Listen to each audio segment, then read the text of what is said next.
नमस्ते। केही बच्चाहरूको रुगा खोकी नलाग्दाखेरि पनि जहिले पनि नाक बन्द भएको जस्तो, सास फेर्न गाह्रो भएको जस्तो, नाकबाट आवाजहरू घ्यारघ्यार आएको जस्तो भइरहने हुन्छ।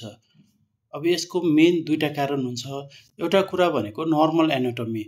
नर्मल नवजात शिशुहरूको सास नली, नाकको नलीहरू ठुलो मानिसहरू, ठुलो बच्चाहरूको भन्दा साँघुरो हुन्छ। त्यसमा सिगान लेउराहरू जम्यो भने त्यसले सास नलीलाई अझ साँघुरो बनाइदिने हुन्छ। र अर्को कुरा भनेको बच्चाहरूले नाक बन्द भए पनि मुखबाट सास फेर्न सिकेको हुँदैनन्। उनीहरूले त्यही बन्द नाकबाट सास फेर्दिने हुन्छ। अब त्यसमाथि बच्चाको नाकमा कन्टिन्युअसली सिगानहरू बनिरहेको हुन्छ। दुध चुस्दाखेरि इभापोरेट भएको ब्रेस्ट मिल्क अथवा फर्मुला मिल्क पनि नाकमा गएर बस्ने, त्यो पछि ड्राई हुने, बच्चा जति बेला पनि सुतिराख्ने हुन्छ। त्यही भएर सिरानी बिस्ताराहरूको धुलोहरू पनि बच्चाको नाकमुखमा गएर जम्मा हुने, त्यो पनि त्यो सिगानसँग मिसिएर जम्मा हुँदाखेरि यो सबै कुराहरूले बच्चाको नाक बन्द भइरहेको हुन्छ।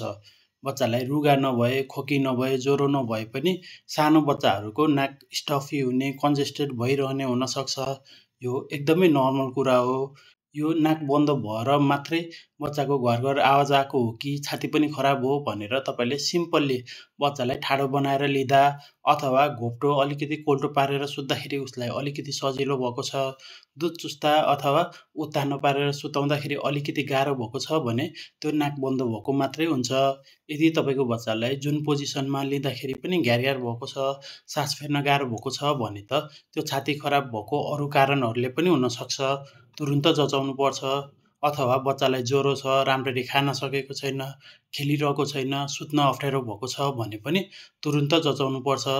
यदि तपाईँको बच्चालाई यसरी नाक बन्द भएको छ भने उसलाई नाकमा नेजल ड्रपहरू राखिदिने, त्यो नेजल ड्रप राखेको आधी घन्टापछि दुध चुसाउने, नेजल ड्रप राखेर नाकको सिगान अलिकति खुकुलो भएपछि त्यसलाई नेजल एस्पिरेटरहरूले तानेर फालिदिने, बच्चा बस्ने कोठामा ह्युमिडिफायर राखिदिएर बच्चाको यो नाक बन्द भएकोलाई अलिकति सजिलो बनाउन सकिन्छ। बच्चा बढ्दै गएर 6-7 महिनाको हुँदै गएपछि यसरी नाक बन्द हुने समस्या पनि ऊ म्याच्योर हुँदै गएर आफै कम हुँदै जान्छ। यतिमै हामी आत्तिन भने पर्दैन।